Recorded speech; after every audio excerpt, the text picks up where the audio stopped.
Welcome back to The Mirror Moves, where HOA drama meets karma. If you love seeing entitled people finally face justice, you're in the right place. Grab your popcorn and subscribe now.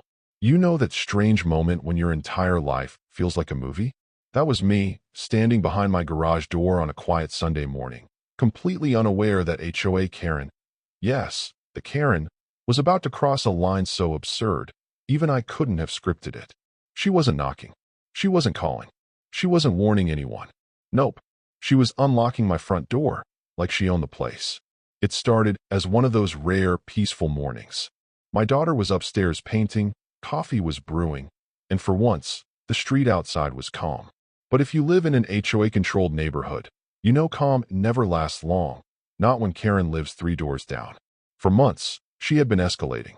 Unannounced yard inspections, leaving violation notices taped to everyone's doors, loudly threatening fines to anyone who dared plant a flower she didn't like. But after my last HOA board disagreement, where I exposed her shady attempts to raise security fees nobody approved, Karen had taken things personally. I'd been expecting retaliation. I just didn't expect this. I was in the kitchen when I heard the faint metallic click of a lock turning. At first, I thought I imagined it, until the door slowly creaked open.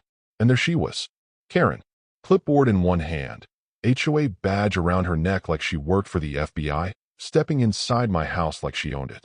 Her face was twisted into that righteous fury expression we all knew too well. "This is a safety inspection," she snapped, voice dripping with authority. "The HOA has the right to enter when rules are being violated."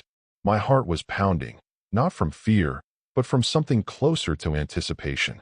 Because Karen didn't know what I knew. She didn't know I'd been documenting every harassment attempt. She didn't know I'd reported her unauthorized entries weeks ago. And most importantly, she didn't know that I wasn't alone inside the house. Karen stepped 2 feet into the foyer before she stopped cold. Her clipboard slipped slightly in her hand. Her mouth hung open, mid-rant, because sitting calmly at my dining table were 2 uniformed police officers, their eyes locked on her. One hand casually rested near a badge, the other holding a coffee cup like this was just another morning at the office. The silence lasted only 3 seconds, but it felt like an eternity. "Ma'am," one officer finally said, his voice steady but sharp, "why are you entering this property without permission?" Karen blinked, mouth opening and closing like a fish gasping for air.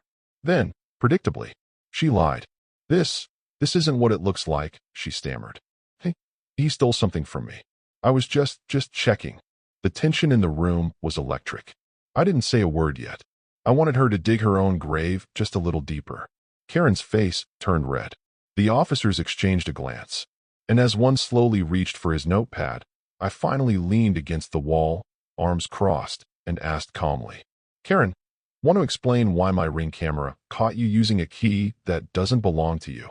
Her expression said it all. She wasn't prepared for this.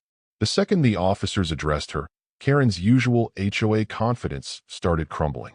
She clutched her clipboard like a shield and forced a shaky smile. "You don't understand," she began, voice wobbling. "This is an HOA-authorized entry. He's been violating multiple community codes, and I'm just doing my duty." The taller officer raised an eyebrow. "Ma'am, there is no HOA regulation that authorizes you to unlock someone's home without their consent." Her face flushed scarlet. You could see the panic blooming behind her eyes, but in true Karen fashion, she doubled down. "Then call the president of the HOA," she barked, pointing at me. "He stole my car, my brand new car. It's in his garage." I blinked. "Excuse me." I finally spoke up, trying not to laugh. "Karen," I said calmly, "that car in my garage, I bought it. From a dealership. A receipt. A title. In my name." Her jaw tightened. The officers turned toward me, and I gestured to the folder sitting neatly on the table. All my documents ready because, frankly, I knew something like this was coming. The younger officer skimmed the paperwork and nodded. Everything was legitimate. Karen's accusation? Completely baseless. By this point, voices had risen loud enough that neighbors began peeking outside their doors.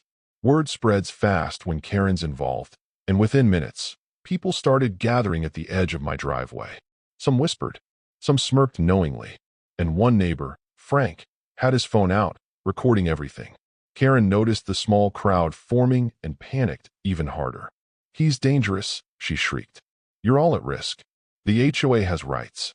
The absurdity was reaching a breaking point. You could feel the tension, half the street holding its breath, waiting to see what would happen next. Finally, the taller officer took a deep breath, stepped forward, and in his calmest, coldest tone said, "Ma'am, we need you to step outside." Karen froze. Her nostrils flared, her fists clenched, but she knew she had no choice. With jerky, sharp movements, she stomped toward the door, muttering under her breath about power abuse and illegal setups. But as soon as she stepped outside, the officer delivered the blow. "You are not permitted to enter any residence without the owner's consent. Do it again, and we'll have no choice but to file charges for unlawful entry." The crowd outside gasped softly.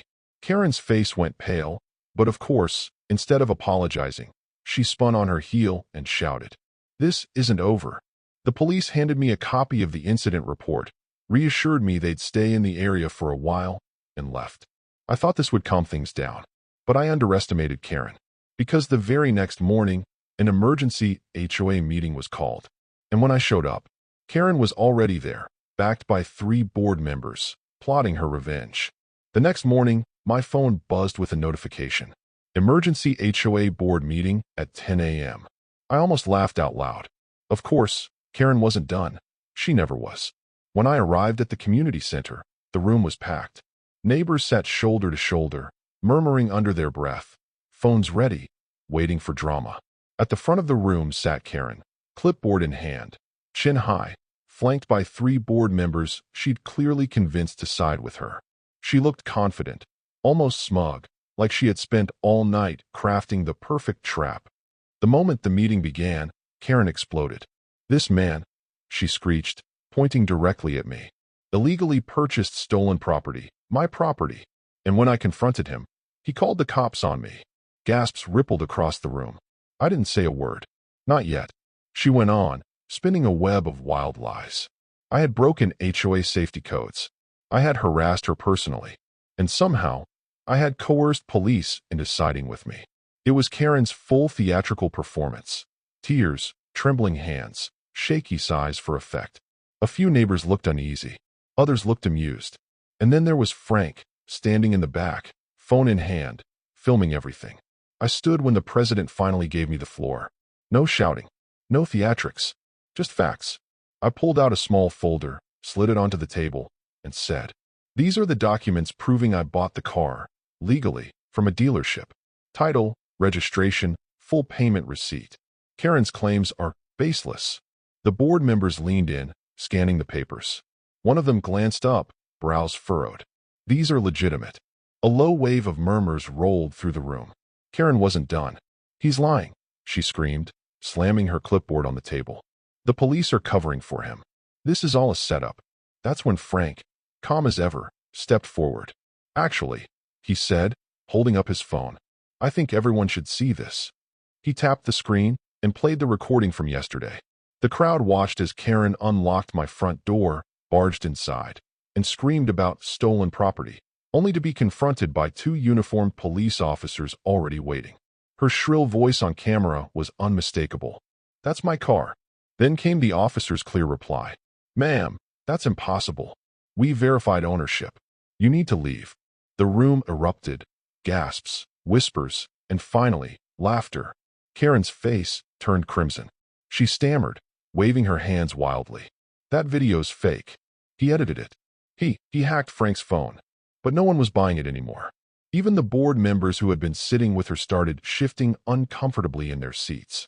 Then the HOA president, a usually quiet man who never raised his voice, leaned forward and said firmly, "Karen, you crossed the line. Breaking into a resident's home without authorization? This is grounds for removal from the board." The silence that followed was deafening. This is the collapse of Karen's empire. Neighbors started whispering. Some started clapping quietly. And Karen? She grabbed her clipboard, stood up sharply, and stormed out, muttering about lawsuits and revenge. But the damage was done.